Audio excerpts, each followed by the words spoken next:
Važno je da ne dozvolimo svojoj deci da smatraju da su kraljevi i kraljice, da je sve naše vreme podređeno njima, sve aktivnosti u toku dana da su podređene njima, da sve što se kupuje ide za njih, da oni određuju kako se provodi dan.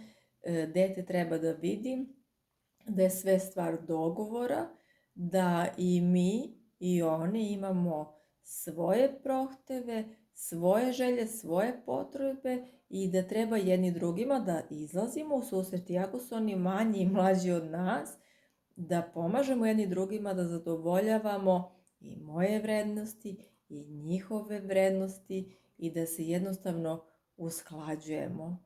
Čini mi se da danas većina ljudi pravi od njih kraljeve i kraljice i da to nikako neće da valja taj jedan egocentrizam. Ne misliti na drugoga čoveka, mislim da nikako nije dobro.